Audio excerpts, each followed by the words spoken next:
కళ్యాణం ఆపడానికొచ్చావా? వద్దు, నువ్వు చేస్తున్నది మంచిది కాదు. పో.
చైతన్య, చైతన్య, ఏమైంది చైతన్య? చైతన్య,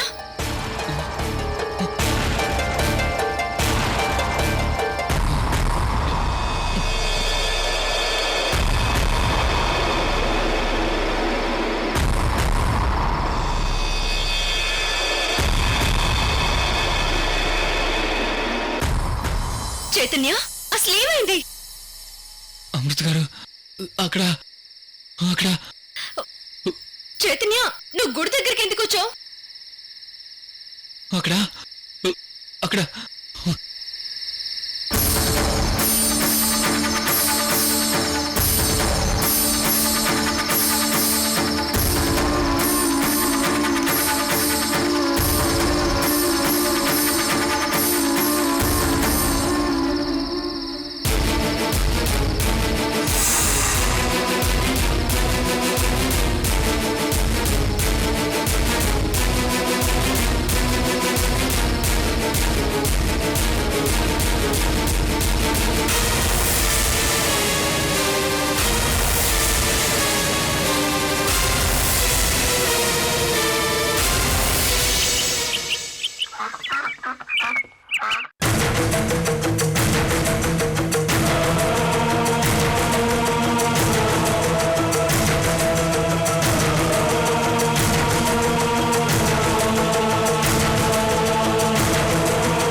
రాత్రి గుడి దగ్గర నుంచి వచ్చాక నా ఫోన్ స్విచ్ ఆఫ్లో ఉందని చూసుకున్నాను.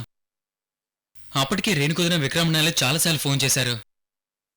వికాస్ అని చనిపోయాడన్న విషయం చెప్పి బయలుదేరమని చెప్పారు.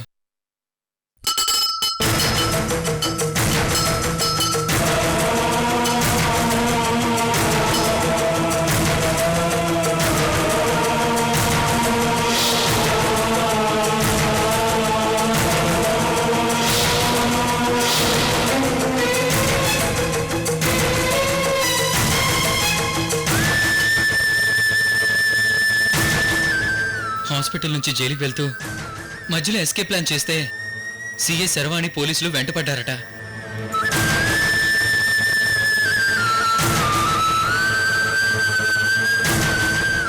ఆ ఎస్కేప్లో యాక్సిడెంటల్గా ట్రక్ కింద పడి చనిపోయాడట.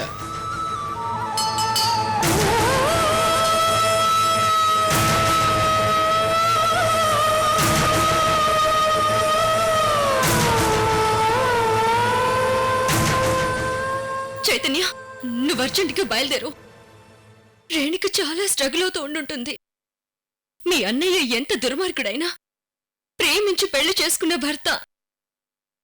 ఇలాంటి సమయంలో మీరంతా తన దగ్గరుండి సైకలాజికల్ గా చాలా సపోర్ట్ ఇవ్వాలి. నిజమే అమృత గారు, అందుకే ఆల్రెడీ బయలుదేరడానికి ప్రిపేర్ అయ్యాను. సరే, వైజయంతితో మాట్లాడి త్వరగా బయలుదేరు. నేను అక్కడికి వెళ్ళాక మీ నాన్నగారిని కలవాలనుకుంటున్నాను.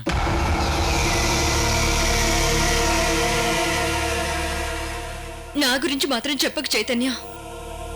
మీ గురించి ఎంక్వైరీ చేసి ఎక్కడున్నా మిమ్మల్ని తీసుకొస్తానని మీ నాన్నగారికి చెప్పాను. మీరిక్కడున్న విషయం చెప్పను, కానీ కలిసి ధైర్యం చెప్తాను. అలాగే చైతన్య. మరి మీ నిర్ణయం ఏంటో తెలుసుకోవచ్చా? నా అనుకునే వాళ్ల మధ్య ఆనందంగా ఉన్నప్పుడు జాతక దోష పరిహారం ఉందని నాకు తెలీదు. ఈరోజు తెలిసినప్పుడు నేనందరికీ దూరంగా ఉన్నాను. కళ్యాణ యోగమే లేని నేను సీతారాముల కళ్యాణం జరిపిస్తానని కలలో కూడా అనుకోలేదు. అసలు జరిపిస్తానో లేదో కూడా నాకు తెలీదు. భగవంతుడికి నా మీద నమ్మకం ఎక్కువైందో ఏమో తెలియదు కానీ ఇంత పెద్ద బాధ్యతను నాకు అప్పగించాడు.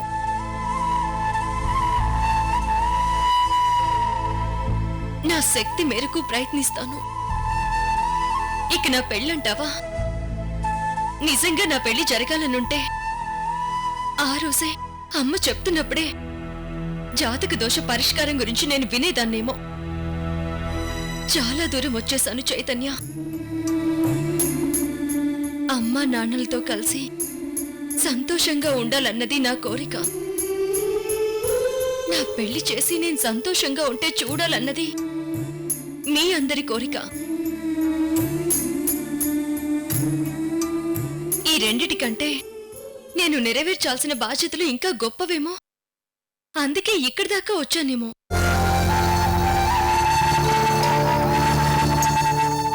పట్టుదలతో నా కష్టాన్ని అధిగమించి వ్యక్తిగా నా తలరాతని నేను మార్చుకున్నాను. అంతటితో అయిపోలేదు చైతన్య. ఇంకా సాధించాల్సింది చాలా ఉందని నాకు అనిపిస్తోంది. అమృత గారు, మీలాంటి మధ్యతరగతి అమ్మాయిలకు వ్యక్తిగతంగా ఎన్ని కష్టాలొచ్చినా ఓర్పుతో నిలబడి అనుకున్నది సాధించటం అందరికీ సాధ్యమయ్యే పని కాదండి. కానీ మీరు సాధించి ఆదర్శంగా నిలబడ్డారు.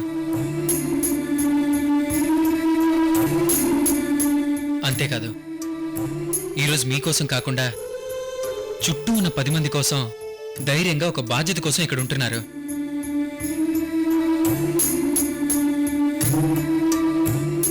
ఈ కాలంలో నీకోసం నువ్వు బ్రతుకు, అదే సక్సెస్ అంటారు సైకాలజిస్టులు.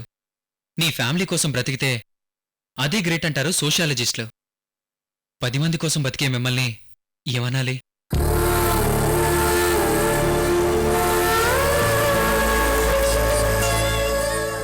మీలాంటి అమ్మాయిలు చాలా అరుదుగా ఉంటారు అమృత గారు.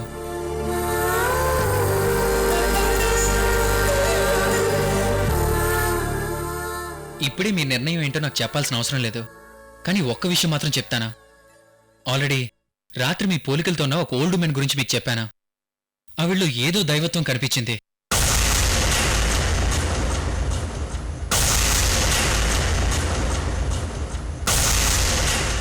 ఆ వెలుగులో ఆ ఓల్డ్ ఉమెన్ని సరిగ్గా చూడలేకపోయానా?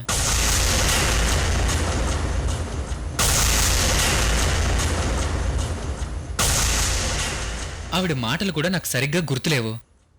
మీరు ఏదో ప్రమాదంలో ఉన్నారని మాత్రం నాకు అనిపిస్తుంది. జాగ్రత్తగా ఉండండి. నా గురించే ఎక్కువగా ఆలోచిస్తూ ఏదో భ్రమలో ఉండుంటావు.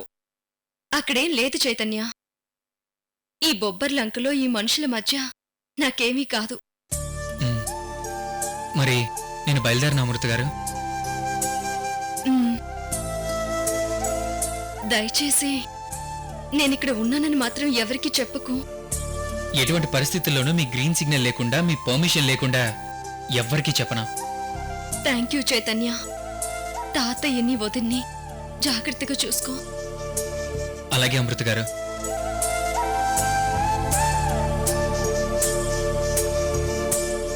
మీలాంటి గొప్ప వ్యక్తిని కలిసి మాట్లాడినందుకు ఒకవైపు తృప్తిగా ఉంది. ఇంకోవైపు నేను మీకు ఎలాంటి సహాయం చేయలేక వెళ్ళిపోతున్నందుకు అసంతృప్తిగా ఉంది. బట్ వెళ్ళక తప్పడం లేదు.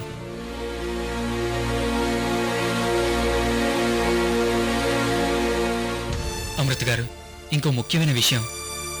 వైజయంతి మిమ్మల్ని అపార్థం చేసుకుంది. తనతో కాస్త ఫ్రెండ్లీగా మూవ్ అవ్వండి. వైజయంతి కొంచెం different kind of person. Please take care of her. అలాగే, నేను చూసుకుంటాను చైతన్య.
వైజయంతి, అప్పలనాయుడు నీ లగేజ్ అంతా కారులో పెట్టాడు చైతన్య. బయలుదేరు.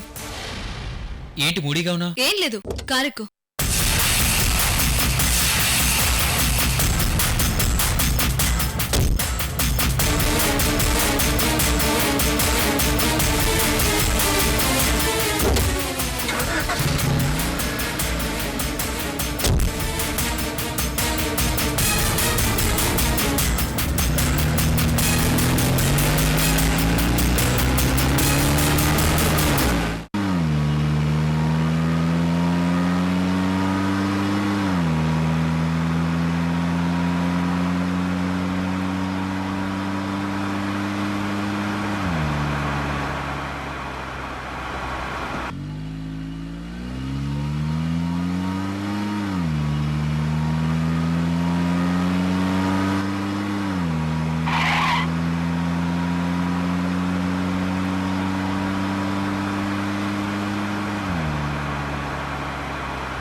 వైజయంతి, కారు ఇక్కడ ఆపేవేంటి?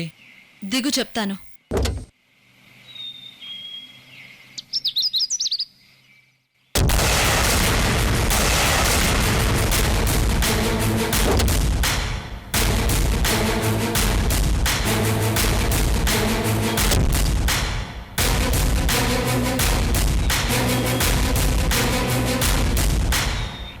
ఏమైంది వైజయంతి?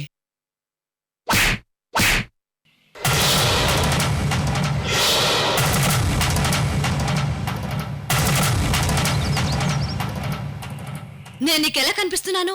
చెవులో పూ పెట్టుకున్న అమాయకురాలా కనిపిస్తున్నానా? What do you think of me? Vaijayanthi, what happen? Hyderabad వచ్చి నేను నీతో ఏం మాట్లాడాను? సీతతో నాకు ప్రాబ్లం ఉంది, సీత అంటే నాకు ద్వేషం, తన్ని చూస్తే ఇన్సెక్యూర్ ఫీలింగ్ అని చెప్పాను కదా. చెప్పావు. ఎందుకు చెప్పాను? నువ్వు నా ఫ్రెండ్వి కాబట్టి. నువ్వేమన్నావు? కూల్ వైజయంతి, బొబ్బర్లంక సీత సంగతి నేను చూసుకుంటాను అన్నావు. ఇక్కడికొచ్చి నువ్వేం చేశావు? వైజయంతి, కాసేపు ప్రశాంతంగా నేను చెప్పే. కన్విన్స్ చేయాలని ప్రయత్నించకు. నేను ఆ స్టేజ్ ఎప్పుడో దాటిపోయాను. బొబ్బర్లంకొచ్చావు, రాగానే సీత సీత అంటూ ఇంటి వెనక్కి వెళ్లి దాంతో మీటింగ్. నీకోసమే వచ్చాను సీత అన్నావు. వైజయంతి, నేను విన్నాను. చాటుగా నువ్వు ఆ మాట చెప్పడం నేను విన్నాను. Oh my God. Sita character అంటే క్యూరియాసిటీ కదా, ఓకే అని నన్ను నేను కన్విన్స్ చేసుకున్నాను. నెక్స్ట్ మార్నింగ్ నాతో కలిసి టిఫిన్ చేసావంతే. మళ్ళీ సీత సీత అంటూ పొలాల్లో మీటింగ్. క్యూరియాసిటీ అయితే ఒక్కసారి కలిస్తే సరిపోతుంది. 4 hours పొలాల్లో మాట్లాడాం. నేను మాట్లాడింది నీకోసమే. నో, నా కోసం కాదు. నువ్వు వేరే మ్యాటర్స్ ఏవో మాట్లాడావు. మీ ఇద్దరికి మధ్య ఇంతకు ముందే పరిచయం ఉన్నట్టుగా చాలా క్లోజ్ గా మాట్లాడావు. నేను చూశాను. ఓకే, నా కోసమే అయ్యుంటుందని కంట్రోల్ చేసుకున్నాను. ఛే!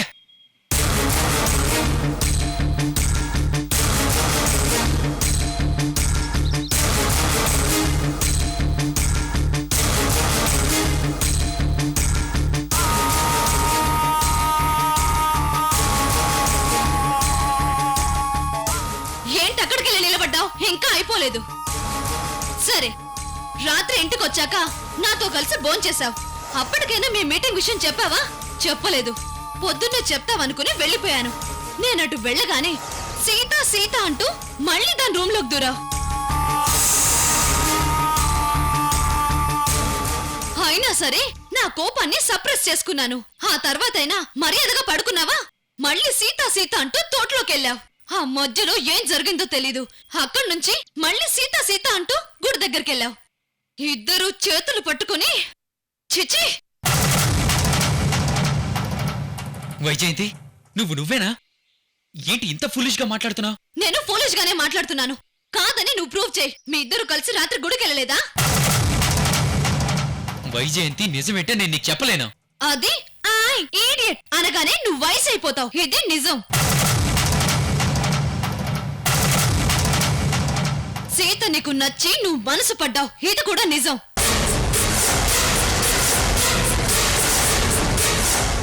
అసలు నిజం ఏంటంటే నువ్వు బొబ్బర్లంకొచ్చింది సీతను పెళ్లి చూపులు చూడ్డానికి. సీత అంత బాగా నచ్చిందా? కమాన్ వైజయంతి, నేను చెప్పేది కూడా విను ప్లీజ్, నీకు దండం పెడతాను. సరే చెప్పు. వైజయంతి, సీత నా గురించి మాత్రం చెప్పక చైతన్య. అదే సీత ఏంటో చెప్పు. నేను తనతో మాట్లాడతాను. I promise you everything will be all right. సరేనా? అంతేనా? జస్ట్ అంతేనా? నా మీద నీకు నమ్మకం లేదా? Please believe me. I can't believe you. I don't believe you. నేను నమ్మను నమ్మను నమ్మను నమ్మను.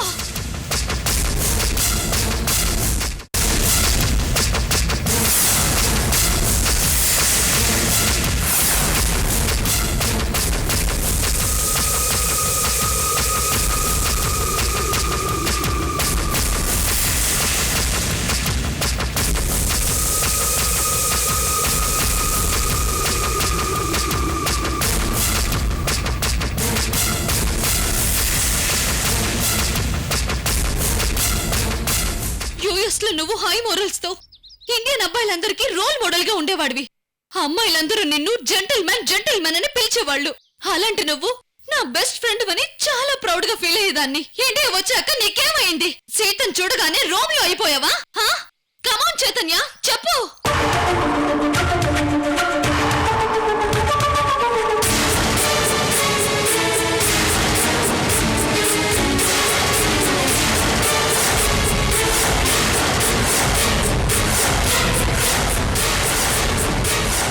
నువ్వు సీతను ఎంతగా ఇన్స్పైర్ చేసావో ఏమో తెలీదు గాని మొన్న నేను సీత తాతయ్య కలిసి రాజమండ్రిలో షాపింగ్కి వెళ్ళాం. అక్కడ తాతయ్య ఇంకా లంగావోణీలు ఎందుకమ్మా సీత అని చూడీదార్లు కొనిచ్చాడు. ఇంతవరకు సీత వాటిని వేసుకోలేదు. రాత్రి నువ్వు ఏం చెప్పావో ఏమో, తెల్లవారేసరికి లంగావోణి అవుట్, చూడీదార్ ఇన్. సో మీ ఇద్దరి మధ్యన కాస్ట్యూమ్ కెమిస్ట్రీ కూడా వర్కౌట్ అవుతుందన్నమాట. వైజయంతి, ఐ నెవర్ ఇమాజిన్డ్ నువ్వు ఇలా మాట్లాడతావని. అంత ఫీల్ అయ్యేవాడివి నేను అడిగే ప్రశ్నలకు సూటిగా సమాధానం చెప్పు. అసలు నువ్వు ఏం అడగాలనుకుంటున్నావో అడుగు. Last chance. మన ఫ్రెండ్షిప్ కంటిన్యూ కావాలంటే నేను అడిగే ప్రశ్నలకు సమాధానం చెప్పు. సీత ఎవరు?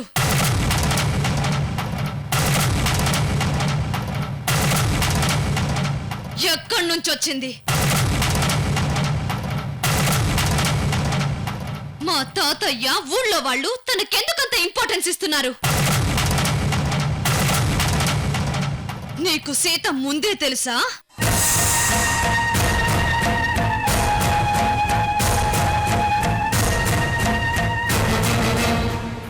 సీత వెనుకున్న స్టోరీ ఏంటి?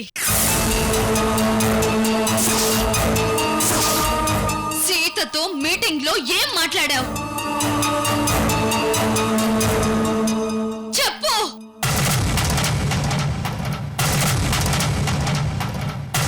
వైజయంతి, ఇవన్నీ తెలుసుకుని ఇప్పుడు ఏం చేస్తావు? క్వశ్చన్స్ కాదు, ఆన్సర్ కావాలి. నువ్వు నన్ను పూర్తిగా అపార్థం చేసుకున్నావని నాకు అర్థమవుతుంది. ఇప్పుడు నీకు నిజం చెప్పినా అబద్ధం చెప్పినా నమ్మవు. కానీ ఒక్క విషయం క్లారిటీగా చెప్తాను.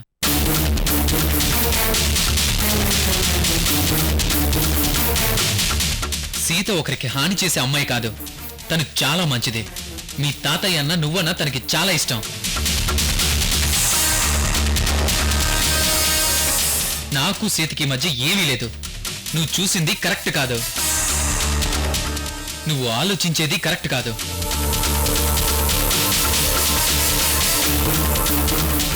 తన గురించి నేను ఇంతకన్నా ఎక్కువ చెప్పలేను. అవసరమైనప్పుడు సీత అన్ని విషయాలు నీకు చెప్తుంది.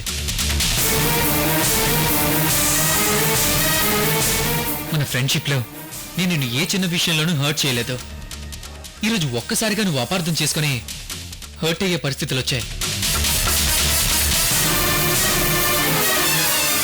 I'm really sorry Vyjayanthi.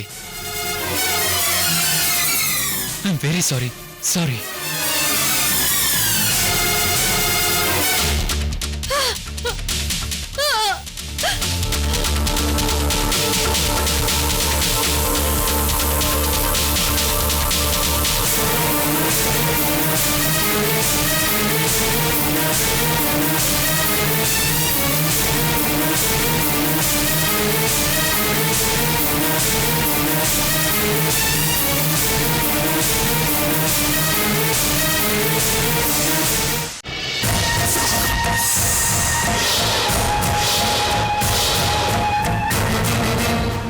Doctor గారు బ్యాండేజ్ ఓపెన్ చేసి మొహం ఒకసారి చూపించగలరా?